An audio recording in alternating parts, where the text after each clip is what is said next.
Good morning, students.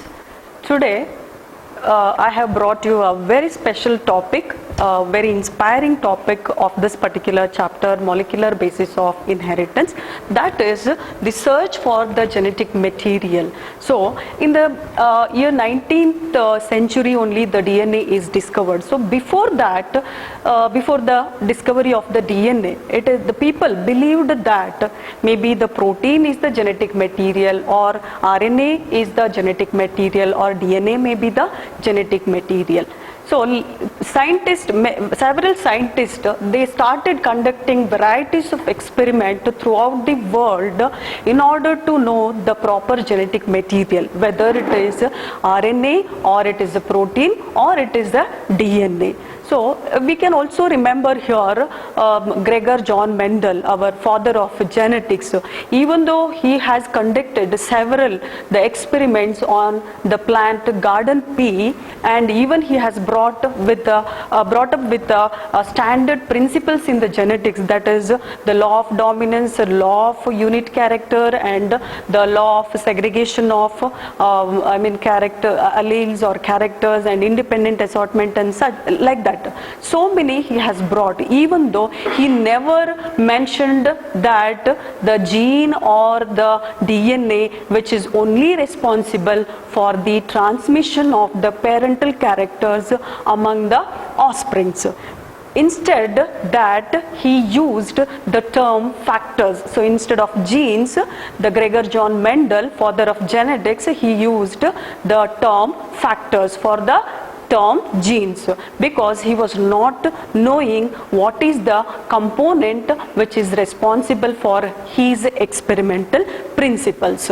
Now, so later on, as I said, the several scientists started conducting varieties of experiment, and almost all the experiment they have put forward in the scientific research world, but only few of them were most accepted, and those most accepted experiments which would help the people of the scientific world to prove that DNA is the only genetic material. There are only three experiments, and let us see now what are all those three experiments which are accepted worldwide and helped the people to understand the DNA is the only genetic material in all the living organisms. Now let us start with one by one these experiments. First of all, so let me list what all those three experiments. The first one is transforming principle by Frederick Griffith. He conducted this experiment in the year 1928 by using the bacteria Streptococcus or Diplococcus pneumoniae, and as well as mice.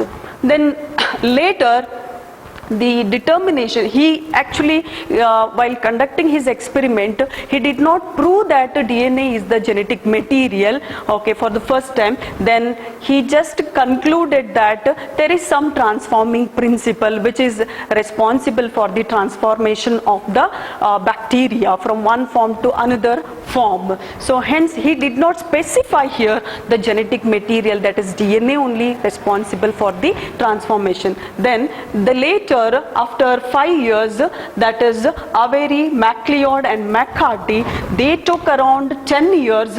They started conducting experiment in the year 1933 and extended till 1944, and they proved which is that transforming principle which reported by the Griffith here, and that is they how assumed that this is none other than the DNA must be a transforming principle here. Then later, in the third experiment, finally it was conducted by Alfred Hershey and Martha Chase in the year 1952, and they used here the bacteriophage, the viruses which infect bacteria. So bacteriophage they used here, and finally they proved to the world that DNA is only the genetic material. Now let us move on to the one by one these experiments in detail. So let me first focus it on the first experiment, that is a transforming principle. So this transforming principle is the experiment was conducted by the Frederick Griffith in the year 1928 using mice and Streptococcus pneumoniae bacteria. So don't be confused here by the name of the one who has reported for the first time DNA. His name is Friedrich Miescher, but here the one who gave the transforming principle is Frederick Griffith. Okay, so he used the bacteria Streptococcus pneumoniae and the mice for his experiment. What he conducted here, the experiment, that is, so he used this Streptococcus pneumoniae. As the name indicates, this is the one of the variety of bacteria which is causing pneumonia disease to the mammals. Okay, so Streptococcus pneumoniae is the bacteria which causes pneumonia disease to the mammals. That is why in his experiment he used a typical mice as a mammal. Okay, next, Streptococcus stands for the cocci bacteria, means spherical bacteria which appear in the chain. They are known as Streptococci bacteria. In some of the textbook, you can also find, instead of Streptococcus, they have also mentioned as Diplococcus bacteria. The chain of two cocci bacteria is called Diplococci. Okay, now, so what did he do here? So he started, for his experiment, he started culturing the Streptococcus pneumoniae bacteria. So what did he do here? He started culturing the Streptococcus pneumoniae bacteria. Okay, then meanwhile, while culturing, he could notice that the one variety of bacteria what he took initially for culturing purpose would form the two types of colonies in the same petri dish, would form the two types of colonies in the same petri dish. That is, so some bacteria formed the smooth and shiny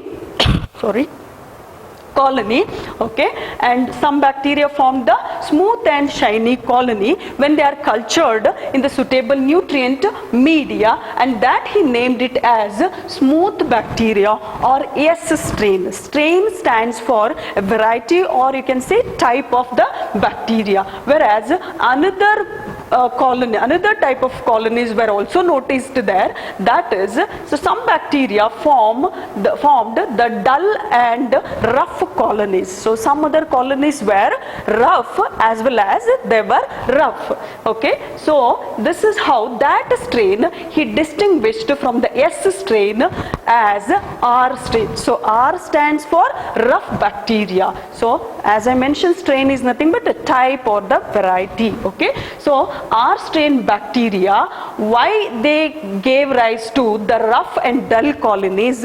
Because they were non-capsulated bacteria. That you have studied in the last year, that there is a presence of capsule outside the bacterial cell wall for the protection of the bacteria. Okay, so such capsule will be usually made up of polysaccharide molecules. So that is nothing but a coat. It acts an additional protective cover to the bacteria. So the S strain is a bacteria, okay, which was, when cultured by the Griffith, would produce the smooth and shiny colonies, which were smooth and shiny because they were capsulated bacteria. They had the polysaccharide coat on the surface. Okay, and meanwhile they were pathogenic or virulent, means that is the only variety of bacteria of the Streptococcus pneumoniae is able to cause the pneumonia disease. Okay, then another strain which has produced the rough and dull colonies because it has no capsule or no polysaccharide or mucus coat on the surface, hence it produced the rough and dull colonies, and this is not the pathogenic or virulent, that is non-virulent, as it is not causing any pneumonia among the mammals. Hence, if you distinguish these two forms, you can understand here the synthesis of polysaccharide coat in a bacteria is a genetically determined factor. Students, I mentioned here that polysaccharide coat is a genetically determined factor. That means in one of the strain of the bacteria, that is only in case of the strain where it is virulent, is having that polysaccharide coat. So there is a relationship between the polysaccharide coat and the virulent property of the bacteria. So now let us see that how the Griffith actually conducted his experiment stepwise. Here are the experiment which is conducted by Griffith stepwise. Let us see first. So as I mentioned, he used for his experiment, one is the Streptococcus pneumoniae bacteria, and another, as you know, that is causing pneumonia to the mammal. So as a typical example, here he used the mammal mice. Okay, so he wanted to know that which among these two is virulent and why it is virulent. Okay, so for that purpose he first took the S strain, means smooth bacteria.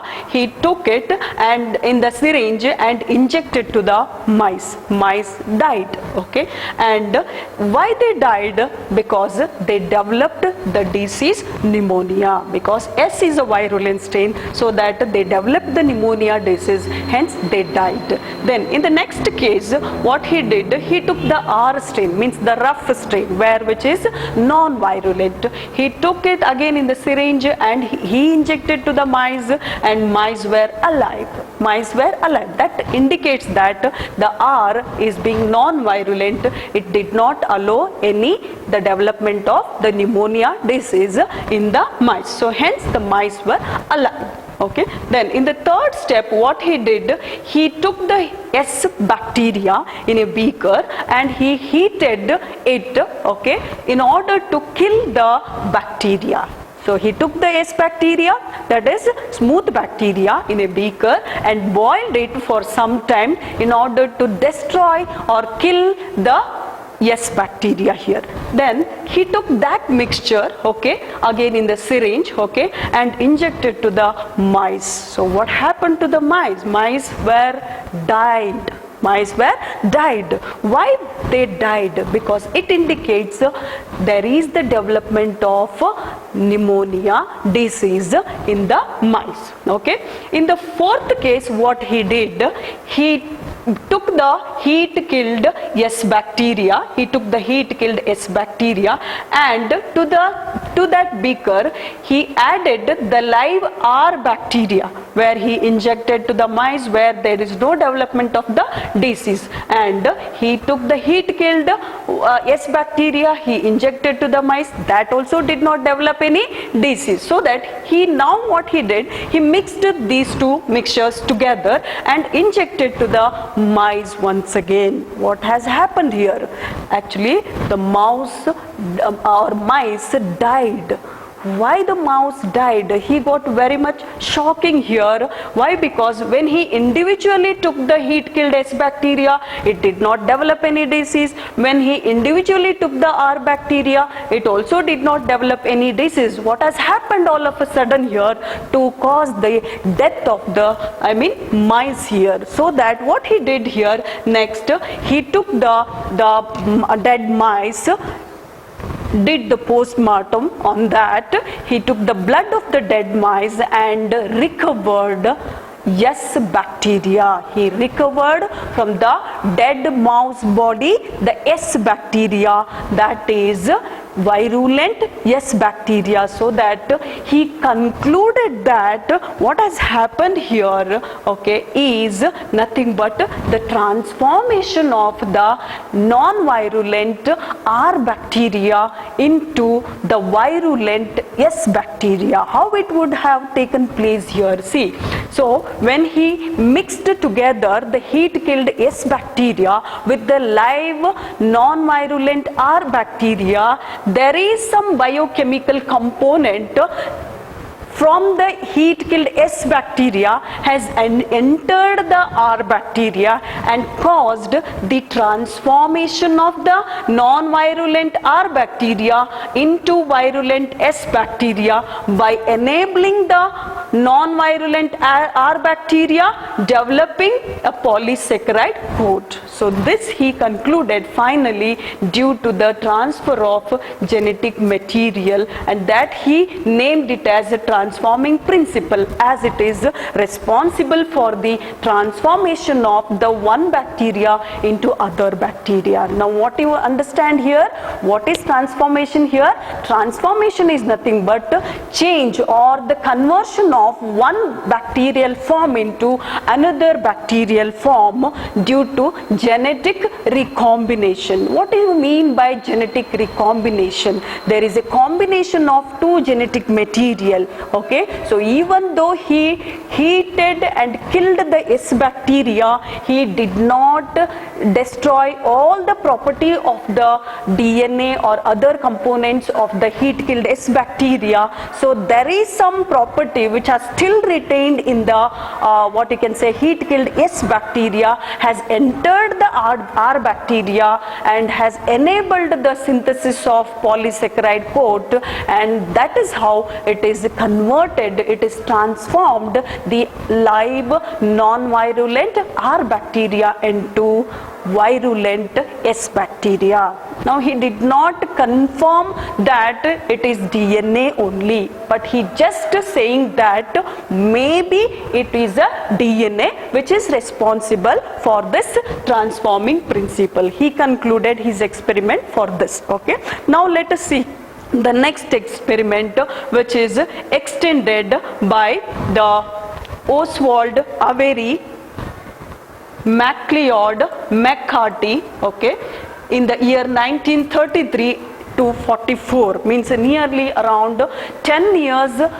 time they took, okay, to confirm that what is that exact biochemical component which has responsible for the bacterial transformation in the Griffiths experiment. So that is how they gave the name to their experiment, that is biochemical characterization of transforming principle. That means their intention was to know here or to determine, characterization means to determine which is that biochemical which has entered from the heat killed S bacteria, okay, to the live non-virulent R bacteria and caused the transformation. Okay, so for that purpose, once again they took the S bacteria, they heated and killed it, okay, then they purified all the biochemical components of the heat killed S bacteria such as proteins, DNA, RNA, etc.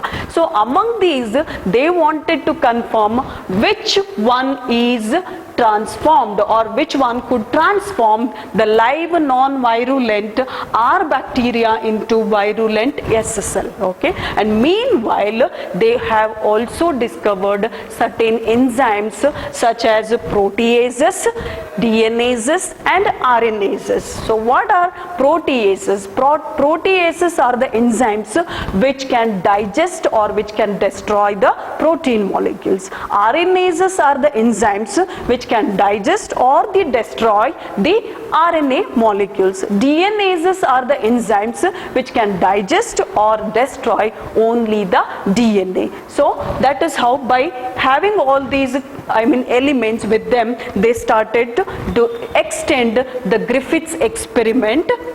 This is how they conducted their experiment. What they did here. So they took the heat killed S bacteria, okay, and purified all the biochemical components here, okay. By removing the lipids and sugar, they made the entire heat killed S bacterial content left with only protein, RNA and DNA. Okay. So in the following steps, they added the respective group of enzymes, and finally they proved DNA is the transforming principle. Now let me tell you how they continued their experiment. When they took the purified biomolecules of the heat killed S bacteria, they divided them into 3 different test tubes. Okay, they divided them into 3 different test tubes, and for the one test tube they added proteases enzymes. For the second test tube they added RNases are the enzymes. Then in the third test tube they added DNase enzymes. So what happened here, when they added proteases enzymes to the first test tube, it could destroy only the proteins of the heat killed S bacteria. Okay, after adding the the proteases to the heat killed mixture here, after destroying that proteins of the heat killed S bacteria, now they transferred the entire content to the conical flask which is containing the live non-virulent R bacteria. You can make out here. Okay, so what happened here? So after some time they noticed that the transformation of the non-virulent R bacteria into S bacteria. They noticed that the transformation of non-virulent R bacteria into S bacteria, they noticed that indicates that protein is not responsible for the transformation of the R bacteria into S bacteria, because in the absence of the S killed heat bacterial protein also they could not be able to prevent the transformation here. Okay, in the next test tube what they did, they took the RNase enzymes, they added to the heat killed mixture, and this could destroy only the RNA of heat killed S bacteria. After that the contents are transferred to the another conical flask containing the live R bacteria. So what happened once again one can see here, they saw that the transformation of R bacteria into S bacteria. This also indicates that even in the absence of the RNA of S bacteria, the transformation is taking place, means RNA is not responsible for the bacterial transformation. Now in the third test tube what they added the DNases here, so that destroyed the DNA of the heat killed S bacteria. Remember here it is very important, this step, DNases when they added to the heat killed S bacteria mixture, okay, it has destroyed the DNA of heat killed S bacteria. Okay, and now this content when it is transferred to the once again the conical flask containing the live R bacteria, now there they did not see any transformation of the bacteria here. So that clearly indicates that in absence of the heat killed S bacterial DNA, no transformation is taking place here. That means none other than these three chemical component, that is DNA, is alone is responsible for the bacterial transformation. Which DNA? DNA of heat killed S bacteria is only responsible for the bacterial transformation, and they finally proved that the transforming principle is in the Griffith's experiment is nothing but the DNA of the heat killed S bacteria only.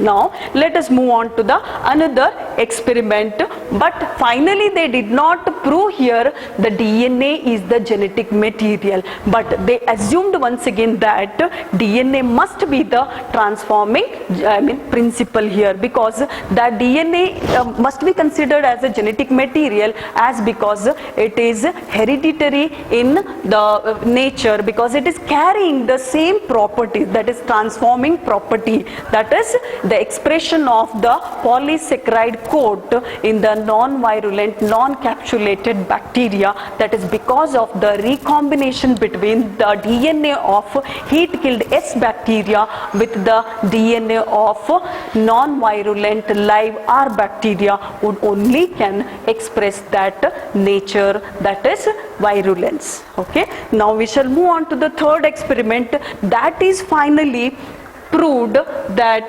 DNA is the transforming principle and DNA is the only genetic material. So with this experiment, so it is proved that DNA is the only genetic material. Now which is this experiment? This experiment was conducted in the year 1952 by Alfred Hershey and Martha Chase. Okay, so this experiment, as it involves one of the step like blending step, so it is also popularly known as blender experiment. Now what they did here, to confirm and prove to the world that DNA as the genetic material, they took here the bacteriophages. As you know that bacteriophages are having very simple structural organization. How they are simple in their structural organization? See, bacteriophages, you have studied in the last year, they have got the two components only.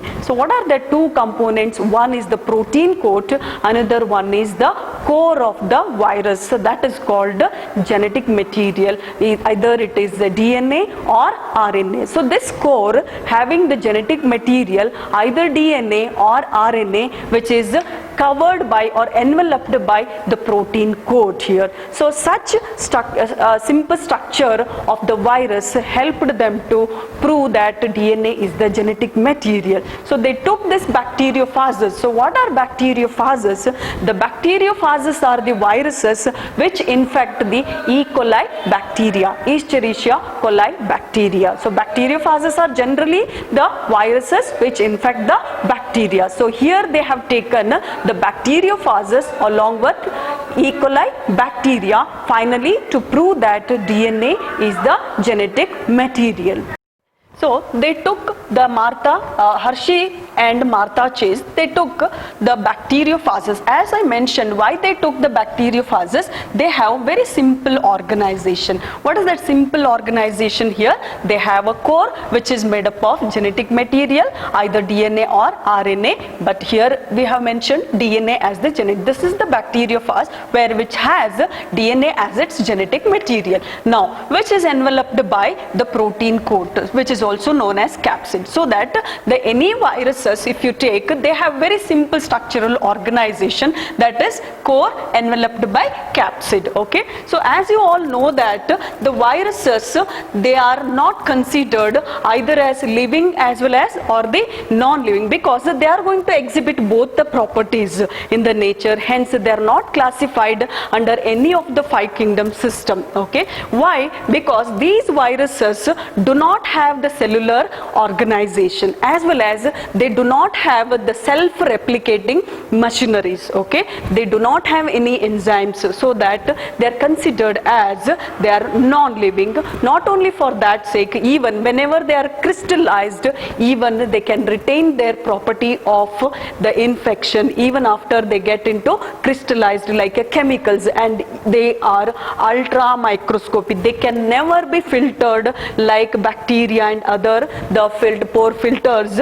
They can never be filtered. They'll be retained because they are ultra microscopic. Okay, now let me tell about what they did with this the bacteriophage. So they took the bacteriophage here. Okay, now they grew the bacteriophage in the two nutrient media, so in which the one nutrient media, okay, having the common all the nutrients, okay, they made to have the one nutrient media that which is having radioactively labeled sulfur 35. Okay, in the one nutrient media where they grew or they raised the bacteriophages, which is made to contain along with the suitable nutrient S35. Okay, so and in the other nutrient medium, so another group of bacteriophages grown in the another petri dish, you can say, or in the another container where along with the suitable nutrient medium they made to have the radioactively labeled phosphorus 32 here. So they made to have the nutrient medium radioactively labeled phosphorus 32. So why they made it? See, here their intention is to make the protein coat labeled with the radioactive S35. Okay, why? How it will get labeled here? You can see here, as the protein coat is made up of chain of amino acid or the polypeptide chain of amino acid, and there are certain amino acids such as methionine and cysteine, they are containing sulfur. So such sulfur containing amino acids can get incorporated shed in the protein coat by absorbing the sulfur 35 provided in the nutrient medium. And similarly, in this nutrient medium where when the bacteriophages were grown, this nutrient medium made to have phosphorus 32, where this phosphorus 32 was made to get incorporated into the DNA of the bacteriophages, because the DNA, as you know, that it is made up of 2 polynucleotide strands, and each one strand is made up of number of nucleotides, and each nucleotide is a combination of pentose sugar, nitrogen base and phosphate. So in that, the monomeric units in the nucleotides, this phosphate was incorporated here. Hence the DNA of this group of bacteriophage made to be labeled with phosphorus 32, and the protein coat of this group of bacteriophage made to be labeled with S35. Okay. Now, before going to explain the further part, I want to let you know that the bacteriophage follow the life cycle of 2 types. One is lytic life cycle, another one is lysogenic life cycle. So what is the difference between these two? So lytic life cycle means as soon as the bacteriophage infect any bacteria, they destroy the host cell bacteria, and they make use of all the other machinery of the host cell, and they produce or multiply or replicate their progeny within the host cell. Okay, so this is called a lytic type of life cycle of bacteriophage. And sometimes bacteriophage also replicate by the help of lysogenic life cycle, where in such case the bacteriophage, as soon as they infect the bacteria, they inject their DNA, genetic material, okay, inside the host cell, and that genetic material of bacteriophage get recombined with the host genetic material, with which the replication or the multiplication of the phage is going to take place within the host cell. So hence the transfer of bacteriophage genetic material through the bacteria or bacterial genetic material is called lysogenic life cycle of the phage, and this experiment, hence it is called transduction. So what is transduction? The transfer of genetic material through the phage. The transfer of genetic material of one organism through the phage DNA is called transduction. Hence the Hershey and Martha Chase experiment, it will be mentioned in the some of the competitive exams, is also referred as transduction experiment. Okay, now let me continue with this. As here they had here the 2 groups of the bacteriophages, and once after they grown sufficiently, the bacteriophages, they now transferred those bacteriophages into the 2 separate petri dishes containing the group of E. coli bacteria. The 2 separate petri dishes containing the group of E. coli bacteria.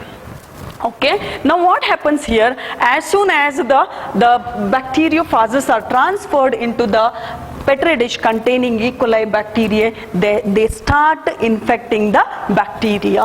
What they do? They start infecting the bacteria. This is how you can notice here the E. coli bacteria infected with bacteriophage here. Here also the E. coli bacteria infected with the bacteriophage. Here the bacteriophage, in this case where the protein coat is labeled with S35. Here the bacteriophage where the genetic material, that is DNA, is labeled with P32, that means phosphorus 32. Now what happens here? First, when they come, means bacteriophage, when they come in contact with the E. coli bacteria, first they get attached to the surface of the E. coli bacteria with the help of their tail fibers, tail pegs and all. Okay, with the help of that contractile tail sheath also, they get effectively attached to the surface of the bacteria. Then slowly the tail gets contracted with the help of contractile sheath. and inject their genetic material into the host cell, that is E. coli bacteria. In both the case, that injects the genetic material into the host cell, that is E. coli bacteria, that you can notice in the both the cases. Okay, then after some time after the infection, the bacteria, the infected bacteria taken in a container. After some time after the infection of the E. coli bacteria by the respective group of bacteriophages, they are taken in a container and separately allowed for blending. So what is meant by blending here? Nothing but the grinding of that. So it is also known as agitating. So why the blending is required here? So blending is required to separate the empty protein coats from the surface of the infected E. coli bacteria. They are called as ghost here. So what are ghost here? Empty protein coat which is attached to the surface of the bacteria. To separate that, the blending is done. In both the cases, the blending will be made in a separate container.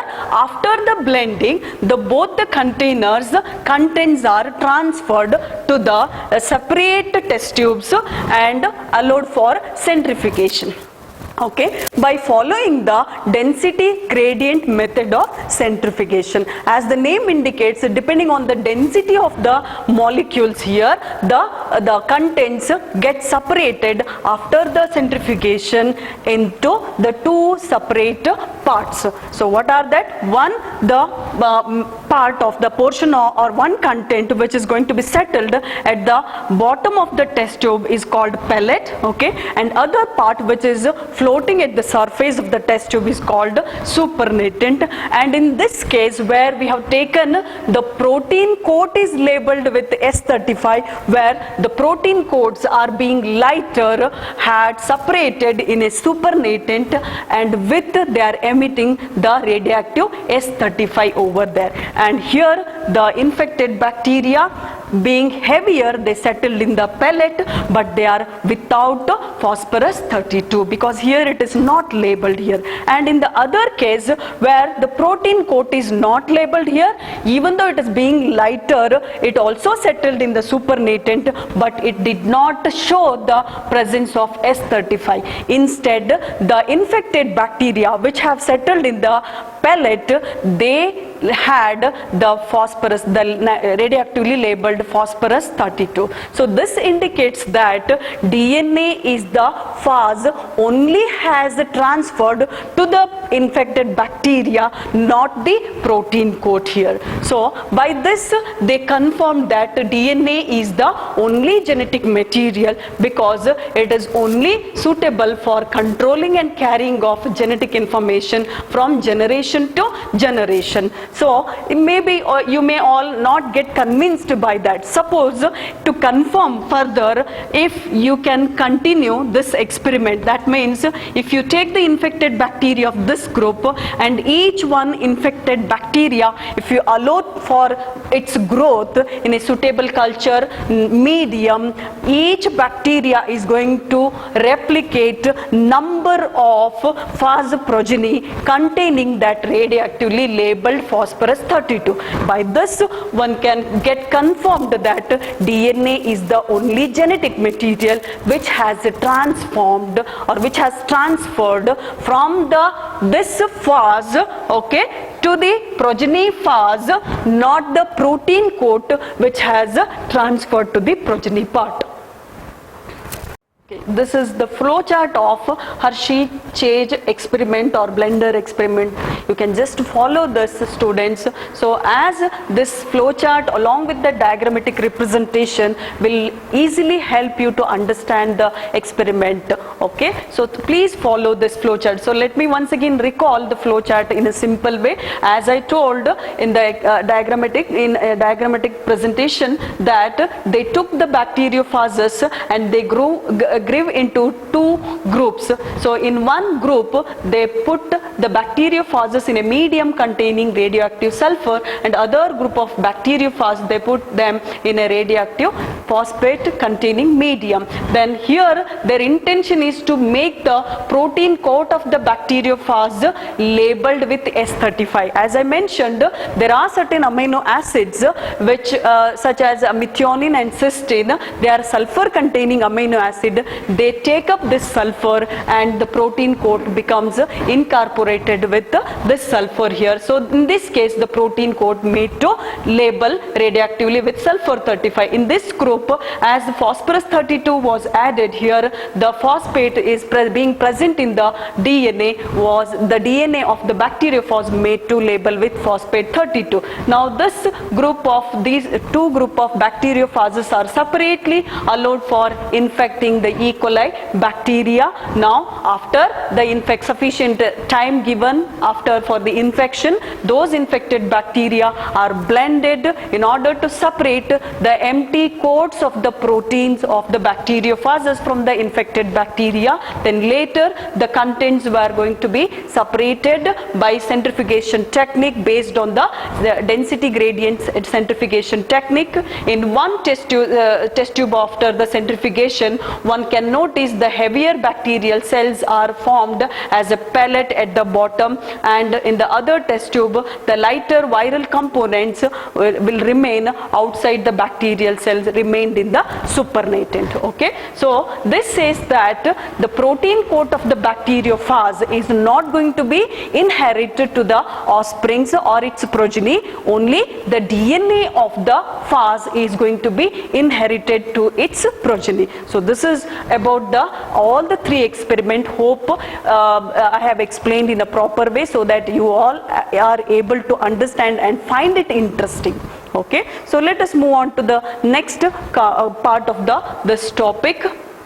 This is the one diagram which is given in your NCERT textbook. Please follow this and practice this for the point of your examination. Sometimes in the board exam they are going to ask this experiments. Each one of the experiment will be asked for 5 marks in the board examination. Please prepare well with this information. Okay, now let us move on to the conclusion part of this. So this Hershey and Martha Chase experiment says that the supernatant containing the viral protein labeled with S35, and this shows that the viral protein had not entered the bacterial cell, and in the other case the bacterial pellet containing radioactive phosphate, this shows that viral DNA labeled with phosphate 32 had entered the bacterial cells. So this proves that DNA is the genetic material as it is inheriting from phage to progenies. Okay, so parental phase to progeny phase. Okay, now we shall move on to the next topic, that is properties of genetic material. This is also very important for the point of your examination, board examination especially. So this is this question is asked in the year 2019 for 3 marks. Okay, so what is that? The properties of the genetic material means, so as we have now accepted that DNA is the genetic material, why not we accepted that the RNA is not a proper genetic material? Okay, so that is because there are certain properties would satisfy DNA as the genetic material. So what are those properties? Let me list out those. One, the most important property of the DNA is it will be able to generate its replica. Means the DNA is having the property that it can produce the exact copy of its own type. Okay, so this is very important, as because of this property we could distinguish each species in the nature as unique species. Okay, then the DNA being which act as a genetic material, it should be chemically as well as structurally stable. Means the genetic material should not get destroyed sometimes whenever it exposed for any disasters or any heat. So DNA, as we have studied just now in case of Griffith's experiment, even though he heat killed the S bacteria, he could destroy only the cells. Okay, but he could not be able to destroy the DNA. So even after that, DNA being the having the chemically stable structure, okay, it could retain in that heat killed S bacterial mixture. That is why was able to cause the bacterial transformation there. Okay, so that the genetic material should be able to produce the its own replica, means should undergo replication. And the second point says that the genetic material should be chemically as well as structurally stable it is. Okay, then the third point says that it should provide the scope for mutation that are required for the evolution, means the genetic material should provide the slow scope for the mutation, because as the environment keeps on changing to the ever changing this environment, the adaptability is very efficient of the organisms. Hence the organisms, according to the changes taking place in the environment, has also have to develop certain unique characters that is possible only because of the slow mutation if it is taking place in a DNA. So as these mutations are very helpful required for the evolution, so that the raw materials, the mutations are the raw materials for the evolution of the new species. Then genetic material must be able to express itself in the form of Mendelian characters. That means once you study the principles of inheritance and variations, you will come to understand what are the Mendelian principles and what are their statements.